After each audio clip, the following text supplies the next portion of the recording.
Hello everyone, मेरा नाम शाली शशिधरन है और मैं बी गुड एकेडमी से हूँ। और आज हम लोग ग्रामर का एक इम्पॉर्टेंट टॉपिक पढ़ेंगे, दैट इज टेंसेस। और टेंसेस में भी हम लोग आज पढ़ने वाले हैं सिंपल पास्ट, और सिंपल पास्ट का एक्टिव वॉइस और पैसिव वॉइस आज हम लोग डिस्कस करेंगे। और इसका एप्लीकेशन हमारे लेटर राइटिंग में कैसे है और कितना हेल्पफुल है और अप्लाई कैसे करना है, ये 3 पैरामीटर्स में आज हम लोग बात करेंगे। तो सिंपल पास्ट का एक्टिव वॉइस है dear people, subject plus V2 plus object. V2 मतलब second form of the verb. और passive voice of simple past है ऑब्जेक्ट प्लस वॉज और वर। मतलब यहाँ पे आप 2 ऑक्सिलरी वर्ब्स की बात करते हो। जब ऑब्जेक्ट सिंगुलर होता है तो वॉज, और जब ऑब्जेक्ट प्लूरल हो तो वर।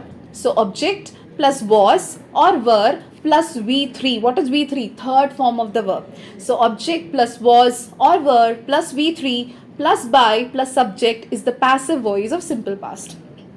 जैसे कि सिंपल पास्ट नाम में ही है पास्ट, मतलब इसका डेफिनेशन क्या होगा और क्या होना चाहिए?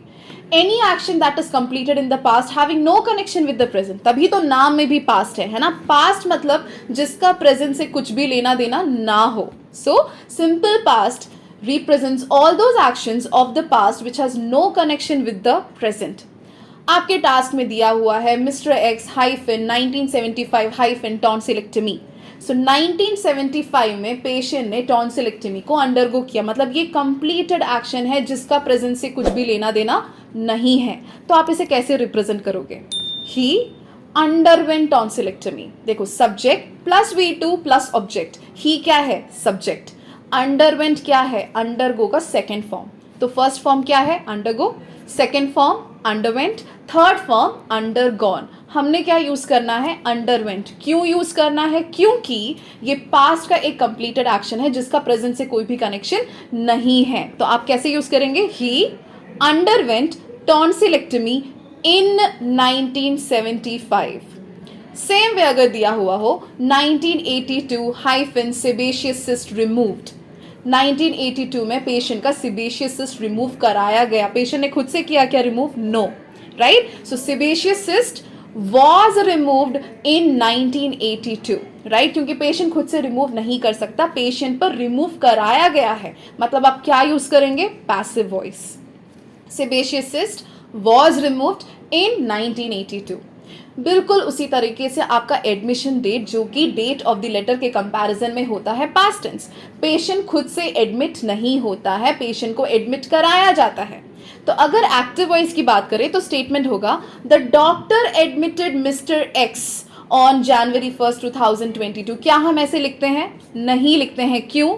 क्योंकि डॉक्टर ने एडमिट किया, ये इंपॉर्टेंट नहीं है, पेशेंट एडमिट हुआ है, ये इंपॉर्टेंट है। So rather writing the doctor admitted the patient, we give importance to passive voice, that is the patient was admitted on 01/01/2022।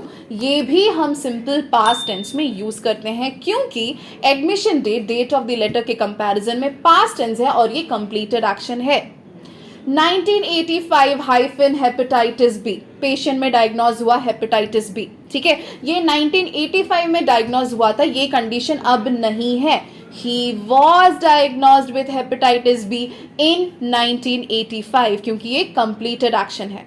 लेकिन अगर आप इसे लाइफस्टाइल डिसीजेस के साथ कंपेयर करें तो आप इसके साथ पास्ट टेंस यूज नहीं कर सकते। फॉर एग्जाम्पल, अगर पेशेंट को हाइपरटेंशन हो और टाइम इंडिकेशन दिया हो mister X hyphen hypertension hyphen 1985, क्या आप यहाँ पे पास्ट टेंस यूज करेंगे? नहीं, क्योंकि ये लाइफस्टाइल डिसीज है।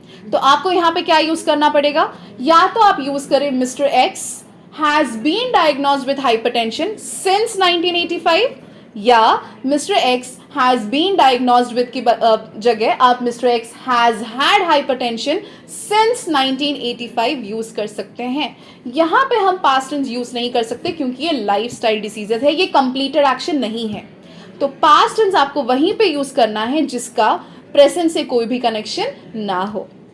आई होप ये वीडियो आपके लिए हेल्पफुल होगा। जरूर लेटर में अप्लाई करके देखिएगा। पास्ट टेंस के डेफिनेशन को भी अगर बस याद रखोगे तो ये टिप आप नहीं भूलेंगे। So that is all for today. Thank you, have a great day.